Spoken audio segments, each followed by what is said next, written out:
as we enter into the sacred space of listening and receiving, I invite you to join me in this short induction ceremony in order to be fully open, receptive, and aligned with the information that is for your highest good in this conversation today.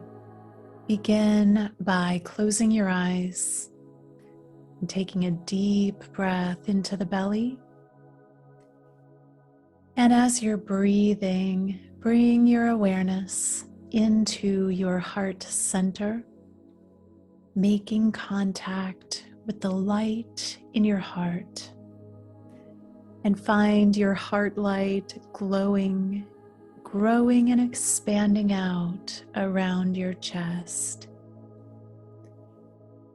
And now bring that light of your heart up through your crown center, through the top of the head, extending up all the way above you into central sun, making contact with the heart energy of central sun. And then bring that powerful energy down through the ethers into the crown of your head, down through your body, and into your heart center, expanding and joining with the light in your heart, and continuing down to the base of your spine, extending down all the way down into the center of the earth, making contact with the heart center of Mother Earth. And now bring that nurturing energy up through the layers of the earth, carrying liquid crystal plasma through roots up into the base of your spine, and then spreading into every cell of your body, moving into the heart center, joining with the light from above and joining with the light of your heart, creating a holy trinity of light within you, and then spreading out around you, holding space for your highest good, your highest awakening, and the opening to receive the divine downloads, encodements, activations, and light codes that are perfect for you at this time. Breathe that in deeply into your belly, allowing yourself to expand in this energy and opening to step in to the container of receiving. Welcome to the Alchemy of Ascension Season 6, Exploring Expanded States of Consciousness. I'm your host, Waxéla Sananda, and today I have a very special guest, Laura Eisenhower. Welcome, Laura. Hey, great to be here. Thanks for having me. I'm so happy to have you. And so for starters, I mean, I know a lot of the people here probably already know your name, your face, but I would love for you to kind of in your own words, share a little bit about your origin story, kind of nutshell version, you know, and then what, like who you are and what your work is about. Oh, that's great. Well, gosh, well, that's a great question. I won't go into, where I was born and every place that I lived, but I was born in England. We moved to the States. I'm a descendant or great-grandchild of Eisenhower. So it was a very interesting family to be raised in. And our particular generation didn't quite live through it like my mom did, because he was president while she was, like a teenager. And there was just a lot of that. So, but starting at a young age, I really got a lot of downloads. I felt his presence with me. And I really started to wrap my head around this mission that I was born with and why and how I ended up in this family. Because I was like, how did I end up here? Because when you're young, you don't really know what's going on except you are with your family. But when I noticed that this person that was sort of visiting me was also a family member, and I was also seeing books on the bookshelf and realizing, whoa, okay, the downloads came in real quick, and I got in touch with my mission at a very young age. A lot of it was very personal in my own soul journey, but then there was a huge component of it that I think had an agreement with Eisenhower to help bring a lot of truth to light that was not exposed and revealed during his administration and after the Second World War. And there has been a lot of disinformation, more than I even thought, because I thought in the early years when I was doing public speaking, or my early years, you know, like a decade ago, I was exposing some really important stuff. And then I learned there's layers and layers of disinfo.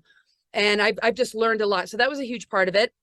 The work I do that's more, well, I wouldn't say that's not my passion, but it gets, those are some major rabbit holes, of course. But what I really love is doing presentations about alchemy. I mean, I call myself a global alchemist. So this is a perfect show for me to be on, because I can just dive into that subject and what that really means, what this ascension window is all about, what our DNA truly holds, and our greater potential to begin to do the soul alchemy to upgrade our DNA, how that relates to the planetary grid network and the multidimensional cosmos. And I love just delving into it. I do medical astrology readings. And yeah, I've been doing the tarot and for a good couple decades. I love being that old. I can say a couple decades. And things like the I Ching, and just really gaining self-knowledge. And yeah, that's kind of it in a nutshell. It's been a very interesting journey, I have to say.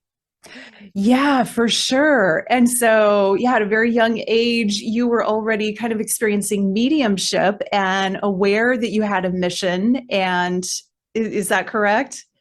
Yeah, I mean, but it was really hard for me to be in my body. So I wouldn't say that I was kind of sitting there receiving all this. It was very hard for me to be grounded in my body.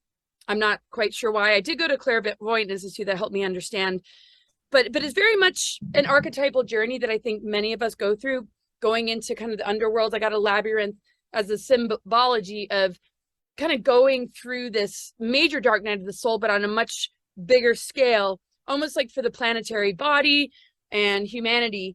People like us that work bigger picture energy, I think we process a lot more than just ourselves. But that really hit me at a young age, and it was very difficult to be in my body. I knew I was kind of living this double life. Everything that I talked about didn't make sense to anybody. I felt like, okay, well, that's fine. I'm still going to do it. But there was a lot of energy work. And what I found out was I was helping to clear inorganic entities from wormholes and stargates. When I went to I was like, yes, that's it. But while you're in it, you're like, what in the heck? So yeah, there was some interesting stuff there. And I did, you know, get downloads, and I would find myself more grounded when I was in the wilderness or nature or going to summer camps. And then I realized maybe I should move into that territory. And when I left high school, I went to school for wilderness education, wilderness expedition leadership. But I'm not quite the same person I was then. Now it's like, I don't think I'll rough it like I did back then. But it really helped me to find myself and to overcome a lot of the stigmas and a lot of the misunderstandings people had of me and the way I was running my energy. I couldn't sit still in class. So it was more like, okay, Laura's got learning disabilities, than me being able to say, no, I'm doing all this energy work for the planet and trying to understand just these rumors connected to Eisenhower. And that started when I was like 9 years old, because I saw a newspaper article about him meeting with ETs, but it was in a joke newspaper. But I'm like, there's more to this. So I just was one of those kids that was so overwhelmed by what I was processing, kind of coming in and out of my body, that it's taken a lot just to kind of be here. I don't know if it's mediumship or astral travel, but yeah, it was really difficult. Sometimes it was very eye-opening and connecting to spirit and just feeling the Christ energy and just feeling really connected to past lives and just some of the archetypes that we all hold. And at other times it was just horrendous. And so I'm going to be publishing a book and tell some of those stories, and also helps to bring light to some of the hidden information that took place during Eisenhower's administration. And I kind of try and weave it all together. But when I went to the Clairvoyant Institute, some of the people that had been there for a while that I think really knew what they were saying and what they were seeing. They could see the weaponry. They could see that I was targeted, and I was targeted to go off planet in 2006 with the target date 2012. But they also saw like a lot more in some of the energy I was working. So what I think happened was I was targeted as a young child to be pulled onto a timeline, which meant going off planet. And for me to counteract that, I had to go through a bunch of death cycles to offset this attention on me, which I believe had to do with just being in this bloodline or being somebody that would want to help in this ascension window period. And they either wanted to utilize that for themselves or they considered it a threat. or it was just my name was picked out of a hat and they were like, okay, we'll go after her. I mean, who knows? I'm still sometimes trying to get to the bottom of it, but Wow. Yeah. So, I love how you referred to like clearing negative entities out of wormholes and stargates. That's powerful. And I've also heard DNA referred to as a stargate in itself. So that sounds like it's really tied together. And I would love to kind of launch into a conversation about DNA since that's such a big part of your work. And I'll just throw the ball in your court, and why don't you share your vision and version of what DNA is, what it means, and how you work with it? okay, gosh. Well, that's a big question. I mean, I know there's levels of this kind of understanding that I probably can't fully articulate, but our DNA is a replica of the planetary grid network. There is a 12 tree of life grid network that is organic, and then an overlay tree of life artificial grid that is put in reversals. There's a lot of dark technologies that have been put in Stargate areas, very significant ones like Stargate 12 and Stargate 11, and also a lot of manipulation and blocked energies in the areas of Tibet and China where the 8th and 9th chakra or Stargates are. So Stargates connect to chakras, the 15-dimensional time matrix, and our DNA. So when we begin to activate galactic chakras, when we begin to change the nature of the 7-chakra system that's sort of been looping in this kind of fallen Milky Way system, as this ascension window period is bringing together the galactic cores of Andromeda and Milky Way, is beginning to change the nature of how our energy centers work, is opening us up to chakras beyond the 7 and into the galactic chakras that in our DNA represent things like alchemical marriage, sacred union, and hierogamic union, and this greater love story. So as much as we've been incarnating as humans and sort of being born with amnesia, technologies like the Saturn moon matrix, which is basically the patriarchal programming, the rings of Saturn, being sort of the artificial broadcasting system directly impacting the moon and the artificial components of it, beaming down into these dark technologies to siphon and harvest us, basically. And one of their major tactics in order to be able to do that is through media, Hollywood, entertainment industry, and all the distortions and indoctrination, social engineering programs that we see that is really being amped up during this time.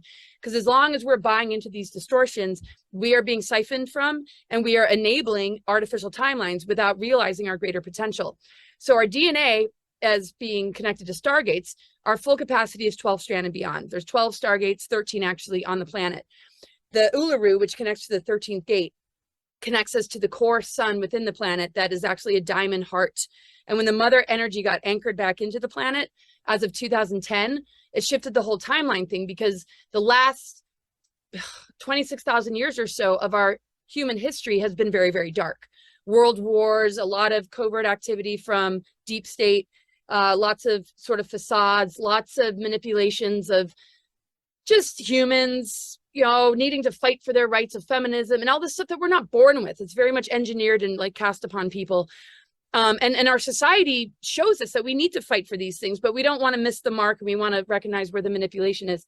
But anyway, these dark cycles of history have been more about the dark mother reversals, the reversal grids, and manipulation of these energies within our own divine blueprint, within our own DNA, through things like religion. Not really understanding the true story of Mary Magdalene, of things that happened in Avalon and Glastonbury. We've lost that history. We've lost connection with the goddess energy, and we're sort of getting a different version and teachings that really don't feel like true Christ teachings, because the Templars, the Christ Templars, and the Essenes, and a lot of the ancient wisdom and knowledge of the true teachings got wiped out. A lot of ancient texts got distorted. And so that has impacted our DNA, because when we're born, through osmosis, we pick up on these reversals. And that's why we see so much disease and early aging, not to the capacity that humans are actually capable. So now, you know, we're breaking through all that with doing our own inner work. But, you know, this is a time of opening the Stargate. So as of 2010, when the mother energy got really anchored back into the planet, it began to create an activation throughout the planetary grid network and the stargates that correspond with our awakening process. But because of this, they use every tactic possible to psychologically manipulate through psyops a different version of reality that's not actually what's going on. So the cosmic and earthly events that have been taking place and the astrology that's been taking place is really here to initiate and wake us up and remove the frequency fences, dissolve the nets so that we can begin to upgrade our DNA. And they're throwing every possible scenario at us to stunt our growth, to put us back into reversal, to repeat old timelines, and to be siphoned or assimilated into AI. And all we have to do is not consent. We have to really know what these times are about. And so we are a replica of the true organic tree of life template. The tree of knowledge of good and evil has been about understanding all these tactics, gaining the self-knowledge to overcome it so that we can live in wholeness and balance and have true authentic relationship with ourselves and true sacred union relationships so that we can break the programming of where sex and love are separate, where masculine and feminine are not in balance, and where that has prevented us from creating the alchemy that's now available, because the mother energy, when it got anchored back in, is symbolic of the sun moving through the 13th sign, which is ruled by the ether, which connects to the mitochondrial DNA, and which is a part of the nucleic acids of our DNA, which is opening the greater stargate into our connection with 0 point unified field beyond the lower creator gods that acted like they were our creators when actually they're not. They just manipulated our DNA so that they could be in control. Wow, That's a mouthful, right? You go fast too. So many points in there that are powerful. What I really want to kind of move into is, you know, one of the things you talked about is not consenting to all of the stuff, you know, the things that are going on that are unsavory. And also, you know, it's about, we're exploring expanded states of consciousness. It seems to me that you're in an expanded state probably most, if not all of the time. I don't know about that. Well, so just frequency wise, like compared to the average person, you're going really fast. Like it feels to me like you move fast, and that could be considered, you know, an expanded state. Like your consciousness is moving fast. So or I know people think I drink too much coffee, but I don't. Anyway, keep going. Yeah, not everybody can focus at all when they drink coffee too. So, you know, like I mean, mediumship is an expanded state, being able to sort of tune into stargates and things like that. Those are expanded states. I think people that do that all the time oftentimes don't even realize that that's considered expanded state because they're in it so much of the time. So do you have some techniques or pathways that you could share that, let's say you want to go really go deep or clear a stargate, or, you know, contact someone via, you know, telepathy? What are some of your techniques to create that, the ability to do that for yourself? Right. And I will talk slower because I know if some people are new to this information, it's like, okay, rewind and slow down the speed, because I get so excited and sometimes the downloads come in and I don't even know what I'm saying, or I don't like have it all planned, but I'm so used to presenting this work. So you're right. I do have a comfort zone in this information that might be a little bit difficult for people to digest, but they have to realize on a deeper level, they're living this as well. They might not be conscious of it. They might be focused on other things, but we all face dark night of the soul experiences. We've experienced loss, heartache, and also a feeling of great connection. For some, it might just be a beautiful walk in nature or time spent with your child. It doesn't have to be so defined. The reason I define it is to unwind the disinformation and unwind the lies for anybody that might be caught in those traps.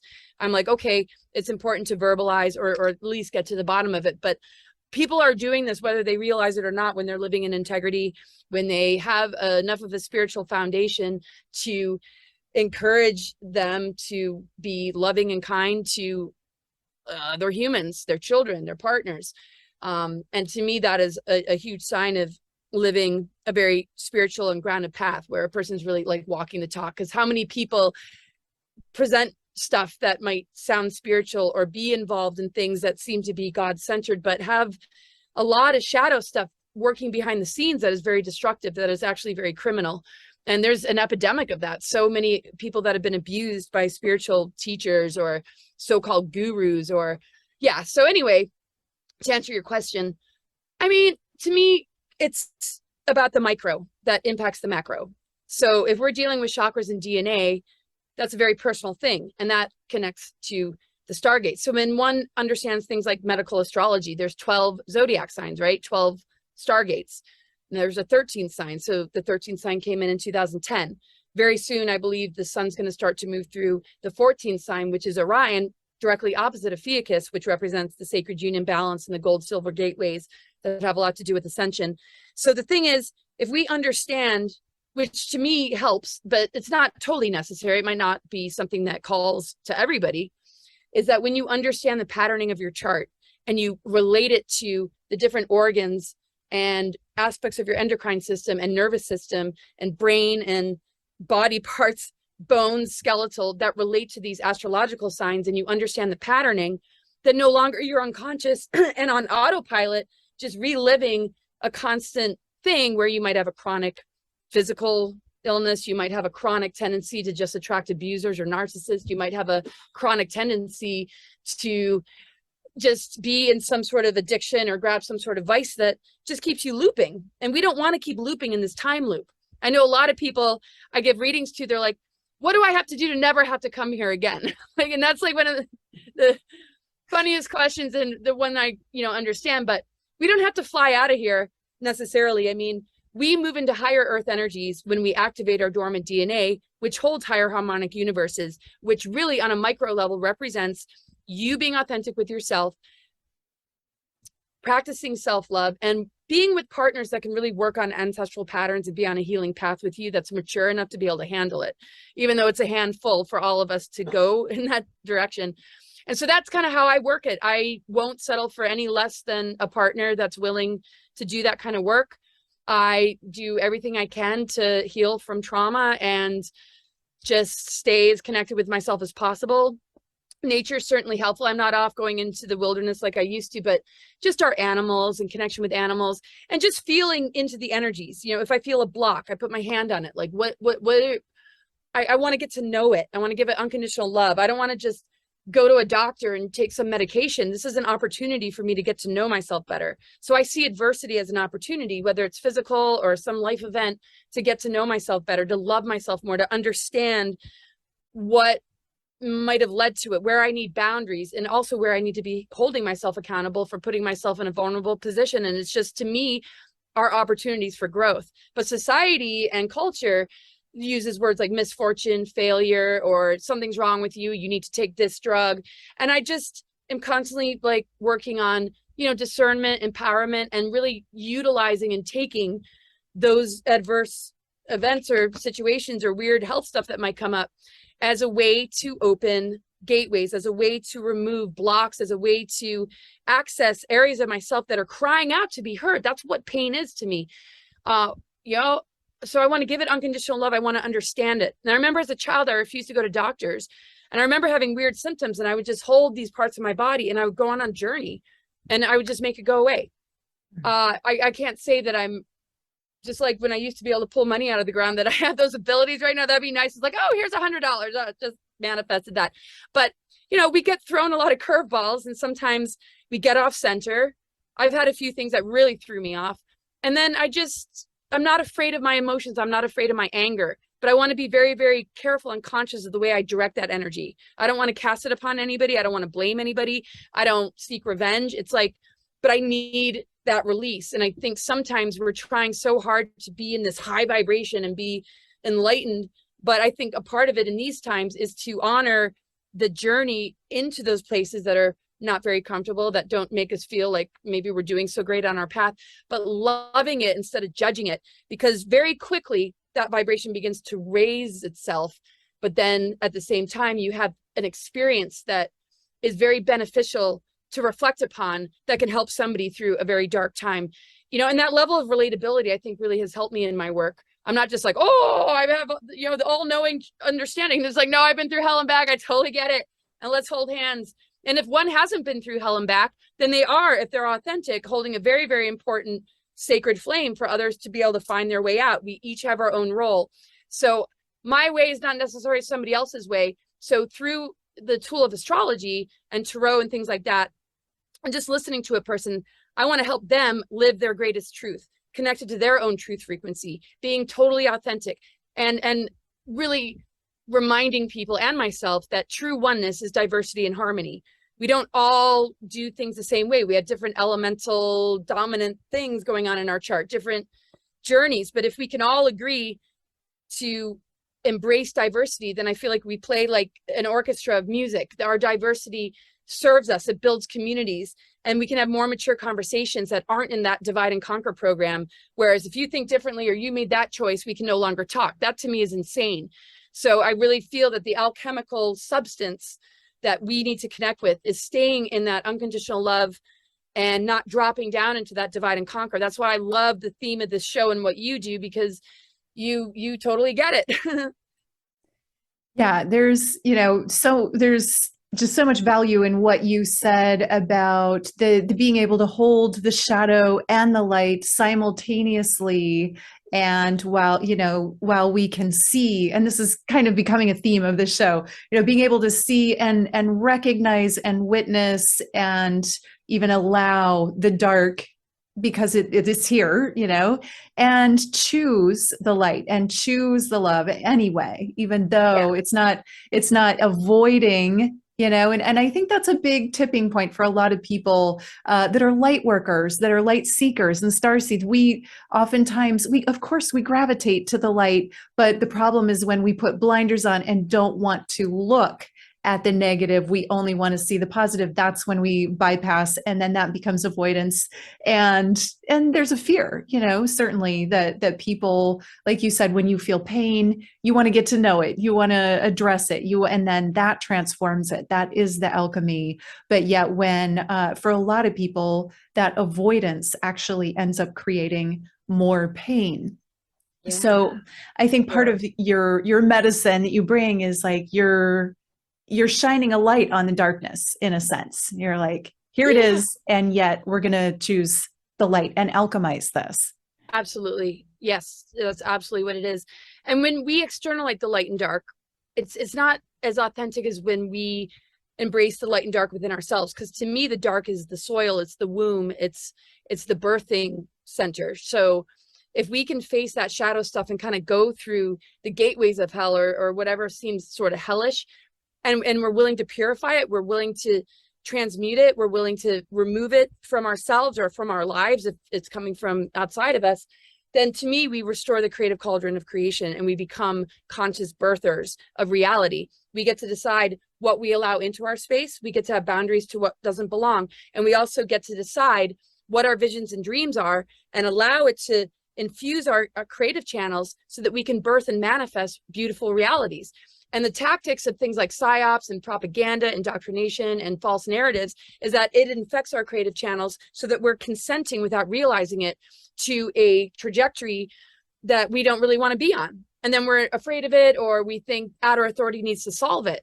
And this is the biggest hijack. I'm surprised a lot of people are getting caught in it, and I feel so sad for them. And then I feel that the body is so spiritualized that it can neutralize and nullify dark weapons, toxins, and all the things we might be afraid will compromise our DNA for a long period of time. If we can get over the programming part of it and the avoidance part of it, and we really kind of step through it and walk through it and get to the other side, it's something to celebrate.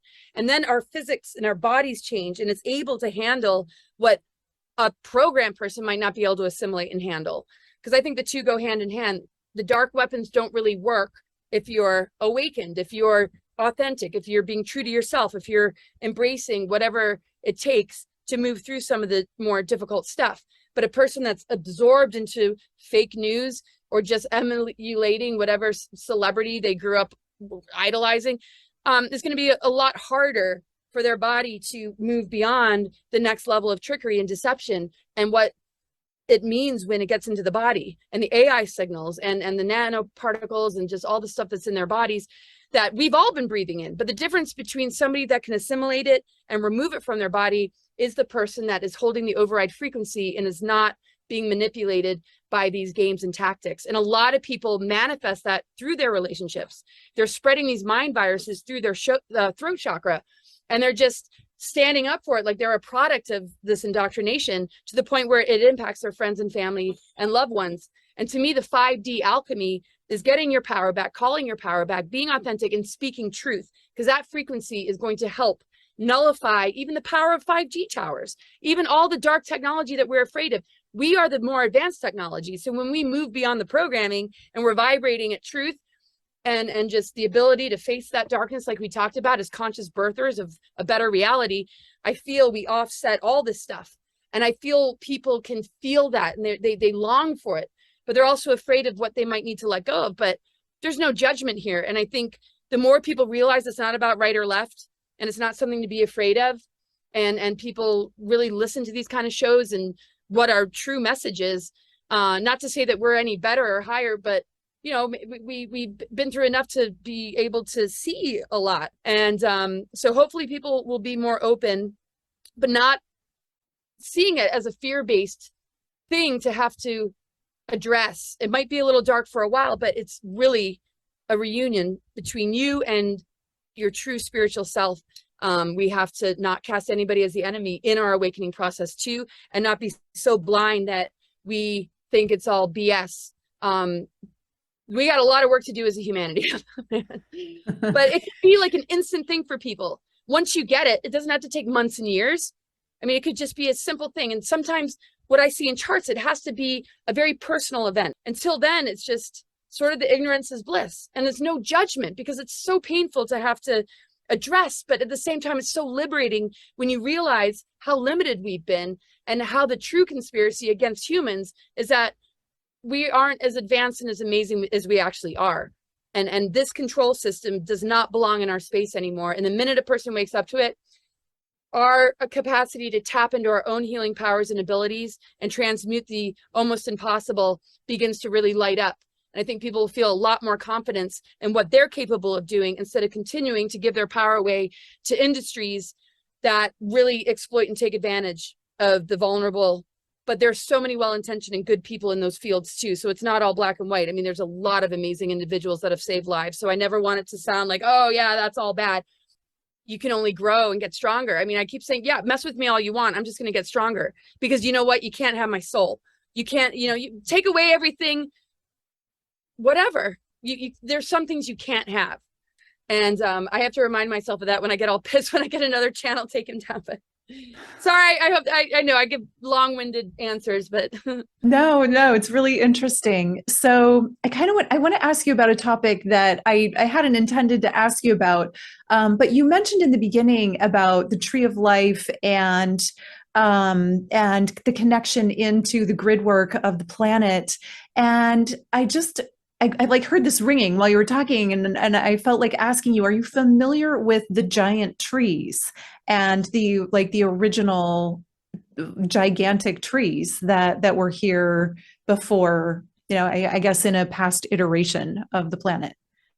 yeah, I mean, I visited a lot of giant trees. I know that there's been a lot of civilizations that have been kind of taken out and rebuilt.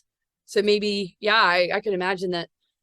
I mean, there's so many layers to our reality, and just even going to places like Petrified Forest National Park. It used to be a huge forest and these creatures were walking around. Now it's a desert and they're petrified wood. So, but as far as, I mean, in this incarnation, yeah, I mean, just redwoods and sequoias and all the big trees, and anywhere I go, just being like a tree person. But tell me a little bit more if I'm missing something here. Well, and this is actually some information that found me a few years back, but there are like the mesas that are some of the mesas, not all of them, obviously, but they're actually petrified tree stumps the size of like miles and miles and miles. And when I first found this info, I got really fascinated and started researching it. And there is a concept that the trees used to be so big that the treetops were above the clouds.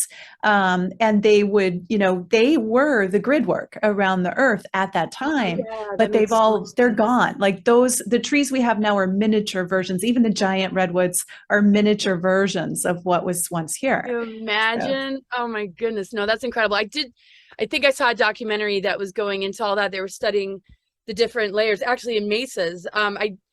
Yeah, man. I'm going to dive more into that. That is so fascinating and Well, incredible. I thought of it when you said that, you're talking about the original 12 trees or something like that. I'm like, oh, she must know about the giant trees, Oh, because I well, think I that mean, the original tree of life, the were gigantic, the size of small towns or big that's towns. validating to just the whole concept of what I've come to understand. I mean, it makes total sense. So I can't wait to explore that more. Wow. Yeah, yeah. Okay. So another question, I'm curious. You brought up a cartoon you saw about Eisenhower talking to ETs. Have you had contact with extraterrestrials or multidimensional beings?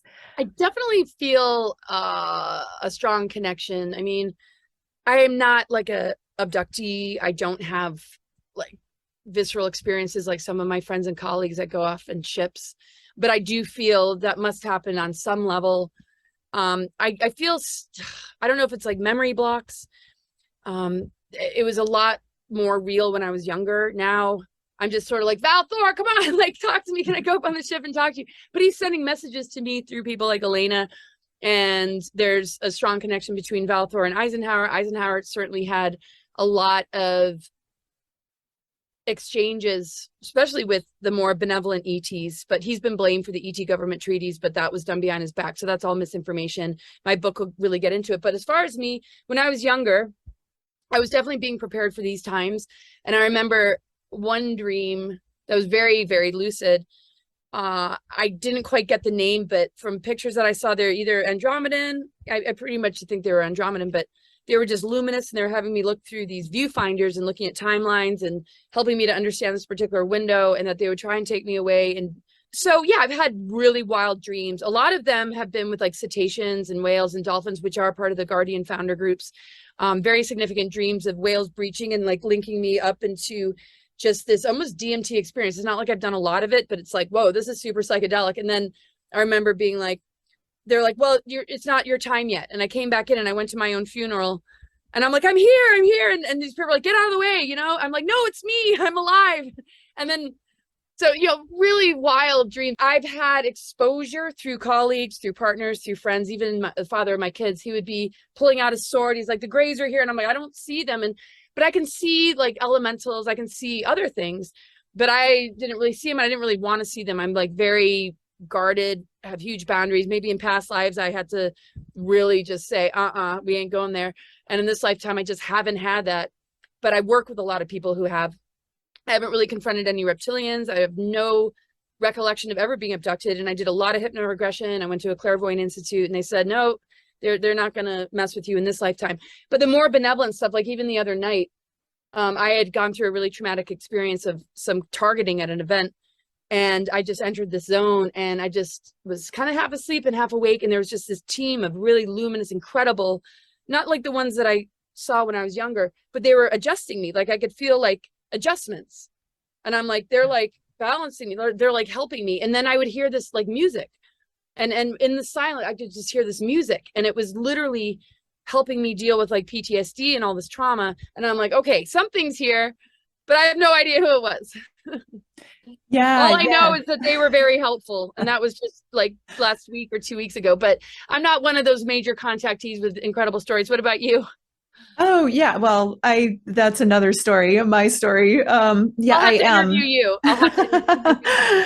But I mean, that is absolutely a type of, I guess we could say multidimensional or ultra dimensional. We don't really think of the luminous beings so much as ETs, but even the cetaceans are, Sirius B, and that's a home planet for me. They go back and forth. So those are very much sort of, we think of it as extra dimensional experiences, Yeah. but it's very, Yeah. they're part of the earth as well, because we are part of them. And lucid dreams oftentimes are sort of multidimensional experiences, not always, but they certainly can be. You have the energy to me of a walk-in or even possibly a braid.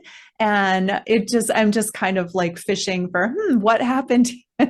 Like, What was did the you? definition of that other terminology you used? A braid?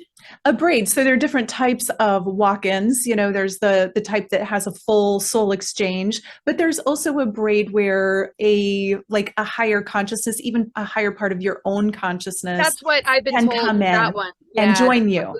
Yeah. Yeah. That it wasn't like Laura left and somebody else came in, that Yeah. I was able to bring in, as much as my physical body could handle, Yeah. way more of me that wasn't able to fully. Yeah, that's what I've heard before. And I don't doubt it. Yeah. I wish I could navigate the human realm better. I mean, I do the best I can. I very health conscious, but so I just know that the collective and just this override frequency, and what a lot of people that have come here, like yourself, who have these extraordinary missions, are really holding space for their process of being able to transmute and rise above, if they're willing, because they have free will. Of course, we can't push it. But Yeah. Yeah, I feel like for all of us right now, there is sort of this opportunity to step into an alchemical process and upgrade and as we reach, like you said earlier, some of those higher realms and higher versions of ourselves, we are able to transmute anything, really, any illness, anything that we need to. So I'd love to ask you about, as an astrologer, what do you see, or do you see as a forecast? Are you able to kind of give us your outlook on the next year or two, what you see coming toward us? yeah, I just want to say, based on what you just shared, that's why I loved Ripley's Believe It or Not, because they're like eating light bulbs and doing mind over matter, right? I remember just as a kid, like, gosh, if they can do that. But I know some of it's magic or maybe illusion. But okay, so the astrology, we have Saturn square Uranus till about 2023. And that really was an energy that took us from the Saturn, Pluto, Jupiter conjunctions that happened in 2019, when humanity was really ready to go through a massive growth period. The ability to really breathe in the breath of life, the Holy Spirit energy, has been very much targeted with the masking that we saw during the time, especially when the North Node was in Gemini, which represents throat and communication. So now we're in South Node Scorpio and North Node Taurus. And so the foundational energy, which represents the South Node that we're all drawing from, is going through these plutonic cycles. Can we, like, on a foundational level, see where it's taken us, or are we still afraid of death? Are we still afraid to look at that shadow stuff like we were talking about? Because the South Node, we reflect upon it, but were we able to move that energy of our South Node so that we can move forward and integrate the North Node? Because that's like the Ouroboros, the serpent biting its tail. We go from the South Node to the North Node, which represents the greater soul journey. And when it's about transits on the planet, it has to do with the collective and our greater soul process as a collective. And so a lot of the psyops that we see are looking at that information. But it's really to our favor that the South Node is in Scorpio, because it gives us a chance to revisit that energy, to remove anything or dissolve anything or let go of anything that doesn't really serve us, so that we can integrate the North Node, which is Taurus, ruled by Venus, which is really about connecting with Mother Earth, connecting with nature, and just really understanding that this particular ascension window has a lot to do with this planetary body, which is multidimensional, which does have stargates to these other star systems. And like you said, with the whales, and just, and what we're looking to gain is access again, so that we can come and go from the physical as we please. So we're not kind of locked into this so-called prison planet, which to me is more like a cocoon. That this period is all about, okay, can we emerge as humanity being a butterfly? Well, for some, yes. For others, they're struggling with it. Doesn't mean that they won't get there. So the Uranus-Saturn square really represents Uranus being all about liberation, sovereignty, truth, and going through the shakeups that Uranus brings, because it's the planet of shock and upheaval that leads to great awakening. We're dealing with Saturn square. Squares mean friction and challenge. Saturn, especially the dark octaves and levels of Saturn, are the tyranny, are the control. But the higher octaves of Saturn is self-mastery and becoming a teacher. So when we can graduate from answering to outer authority or complying or consenting because we're in fear, and we move into that level of self-mastery and becoming more of a teacher because we've been there, done that, and we're kind of getting it, then we begin to really experience more of the Uranus. And then Pluto in 2023 is going to be moving into the sign Aquarius. And people talk about the Aquarian age, but I really feel like when the outer planets, especially Pluto, moves into Aquarius, that's when it's like full on. So that's going to be really cool. I think Jupiter just moved into Aries. I mean, there's just like a lot of stuff. And eventually, to me, the zodiac, even our own personal maps, and even the transits and the stuff we're dealing with as a collective, once we gain enough mastery and we move to the higher octaves of the planetary energies in whatever aspects, then the wheel of necessity is no longer that important. And we're just in that kind of total connection and embodiment. And so I think, and I feel that all these aspects are helping to move people into that, because I see it like a treasure map. Like, okay, here's all these patterns. We're going over here, we're going over there, but here's the treasure. And that treasure, when we open it up, moves us into higher dimensional energies while we're still grounded, which restores the tree of life and enables us to reflect higher earth energies and a world that is not so caught in this duality. And I think right now, as the timeline split, we're still witnessing it. It doesn't mean that that's the trajectory we're on. We still have an agreement or a commitment to help humans. And of course, I say that pretty confidently, but I don't just think, oh yeah, I totally got this. I mean, I'm always working energy. I'm like, okay, do I have my feet in the mud? Am I like, wait a second? Because I've been focused on this for a while, but I'm surprised at some of the patternings in myself that come up. So I'm constantly working it. The thing is, when the sun started to move through the 13th sign, Chiron, the asteroid, is the ruler of it. So for us to really be able to move to the next level, we have to be very transparent about the wounds that we're facing. And my best tactic is to not act out, to not project. And if I start to feel like that I call it out. I'm like, look, I'm looping in something that probably happened in childhood or some terrible ex. I'm so sorry, because the way you worded that reminded me of it. So I want to take full responsibility. At the same time, I'm like, what if I'm repeating a pattern? What if this person's not trustworthy?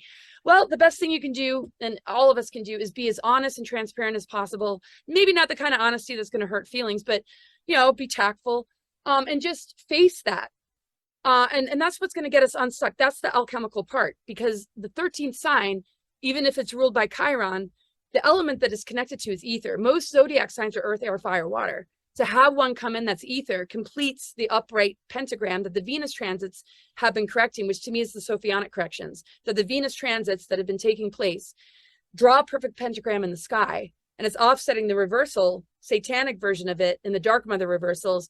And now we're able to purify and bring that ether energy in to the nucleic acids of our DNA and our chakras.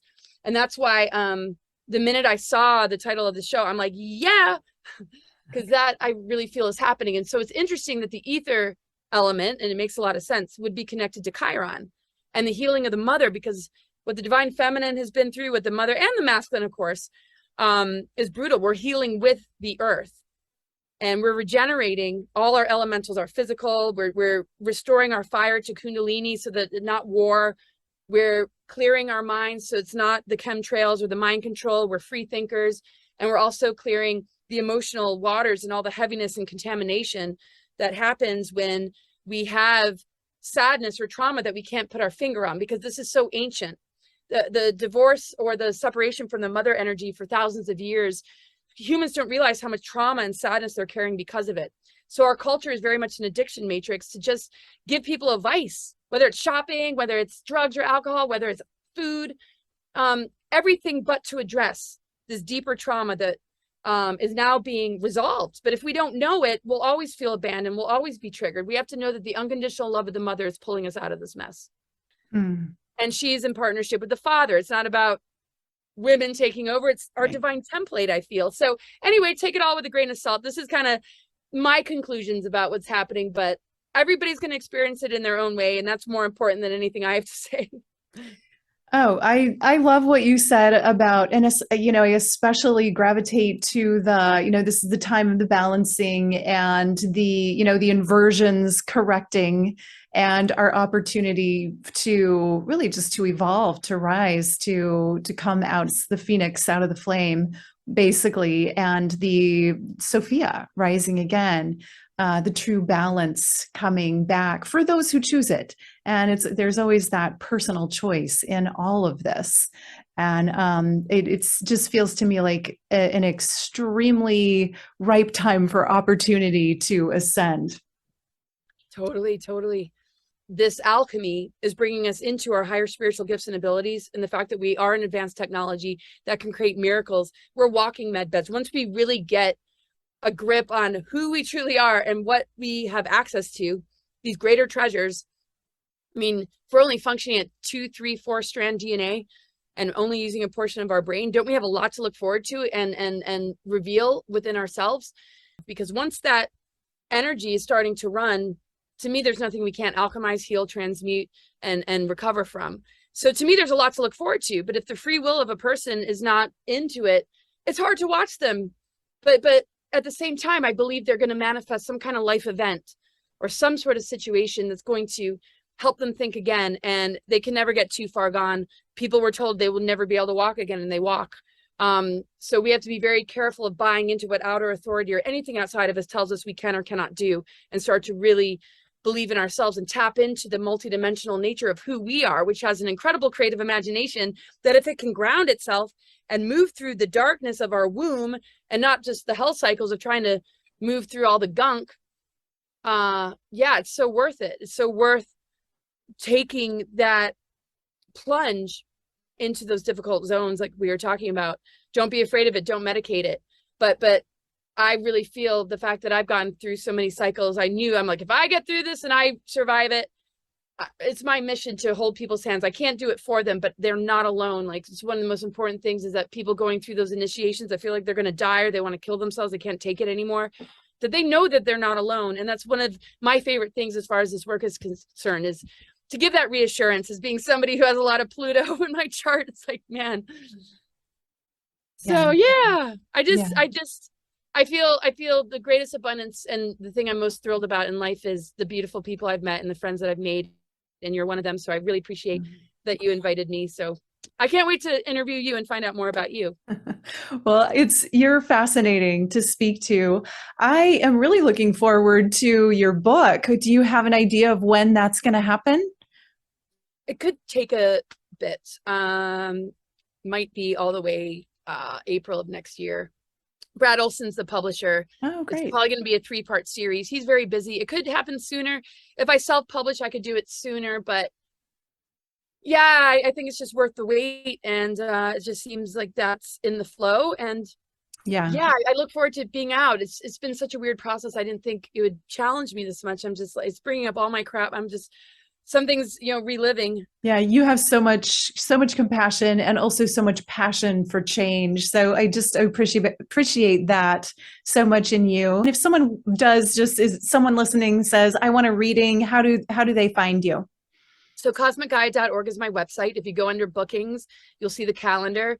It's a little bit booked for a while. If there's a major urgency, you can just email me directly and I'll try and get you in sooner. It might not be something I can do for an hour long. If it's sooner, I can do a half hour for sure.